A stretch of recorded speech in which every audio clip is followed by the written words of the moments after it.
Au Canada, il existe des disparités dans la représentation des femmes et des personnes appartenant à des groupes issus de la diversité dans les postes de direction. Fait marquant, parmi les 100 personnes les mieux rémunérées en 2021, le nombre d'hommes nommés Mark dépassait celui des femmes.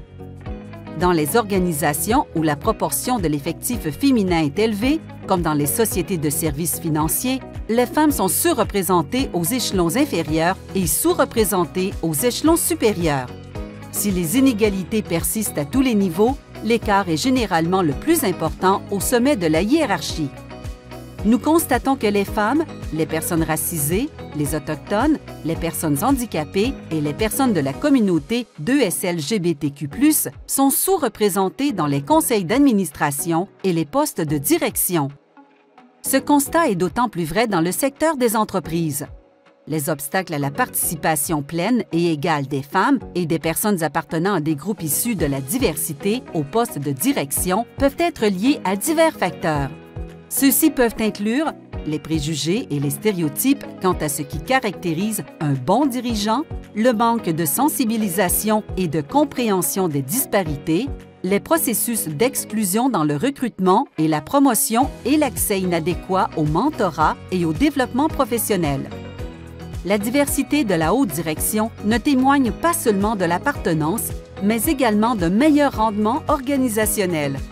Des études montrent que les organisations diversifiées surpassent celles qui le sont moins, permettent de réduire l'absentéisme de près d'un jour par an par employé et améliorent la prise de décision grâce à l'application de perspectives variées. La diversité favorise également l'innovation, la créativité et la résolution de problèmes. Il est établi que les attentes des investisseurs et des consommateurs évoluent et qu'ils privilégient de plus en plus l'action aux bonnes intentions. Dans une étude portant sur plus de 12 000 entreprises, 59,1 % ont constaté que les pratiques commerciales inclusives augmentent la créativité et l'innovation et 57,8 % qu'elles améliorent la réputation de l'organisation. Les disparités persistantes dans la représentation au niveau des postes de direction et la reconnaissance croissante de la nécessité d'un changement sont à l'origine de codes volontaires comme le défi 50-30. Le défi 50-30 est une initiative du gouvernement du Canada, d'entreprises canadiennes et d'organisations soutenant des groupes issus de la diversité.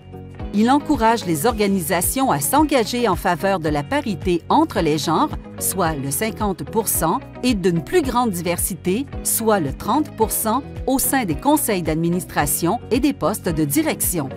Dans ce contexte, la diversité comprend les Autochtones, les personnes racisées, handicapées et membres de la communauté 2SLGBTQ+. Le défi offre un soutien aux organisations qui souhaitent le relever en leur fournissant des boîtes à outils, des ressources de formation et bien davantage. Le défi 50-30 soutient les organisations canadiennes de toute taille, de tout secteur et de tout type qui souhaitent une meilleure représentation dans les rôles de direction et ou au sein des conseils d'administration.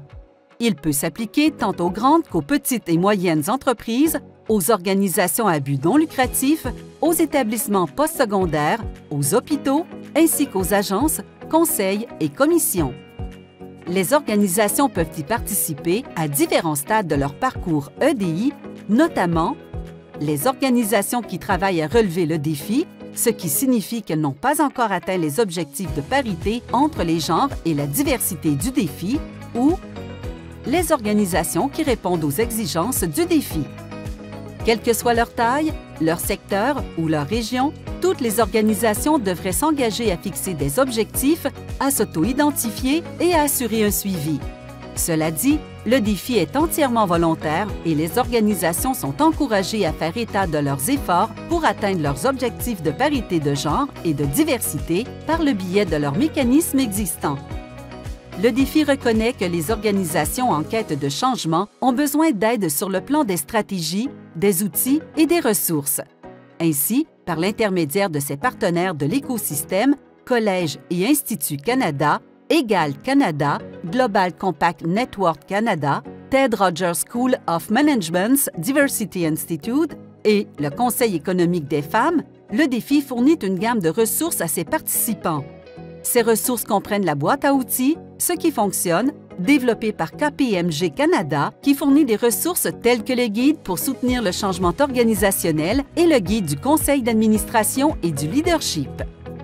Pour être renforcés, les principes d'équité, de diversité et d'inclusion au sein d'une organisation, il convient de les intégrer de manière concrète dans le processus et tout au long de la chaîne de valeur, notamment les achats, la conception des produits et des services, ainsi que les ventes, le marketing et le soutien. C'est pourquoi le défi fournit des exemples pratiques d'organisations canadiennes pour soutenir l'élaboration et la mise en œuvre d'une stratégie d'inclusion. Le Diversity Institute a accompagné des centaines d'organisations dans l'élaboration de leur stratégie à l'aide de l'outil d'évaluation de la diversité, désormais disponible en ligne, où vous pouvez apprendre à intégrer stratégiquement l'EDI à votre stratégie d'entreprise et recevoir les meilleures pratiques répertoriées, choisir parmi une gamme de programmes de formation en ligne, essayer le Micropédia des microagressions et le partager sur demicropédia.org. Accéder à plus de 700 exemples de meilleures pratiques répertoriées sur tous les sujets, de la matrice des compétences du conseil d'administration aux politiques EDI, en passant par les descriptions d'emploi inclusives, les lignes directrices pour la définition d'objectifs, le soutien à une stratégie d'approvisionnement en diversité, la conception inclusive et les moyens d'établir des relations avec les groupes visés. Consultez les liens dans la description pour y accéder. Prêt à relever le défi 50-30? Visitez le site 50-30tools.ca/fr/ pour en savoir plus et inscrivez-vous dès aujourd'hui.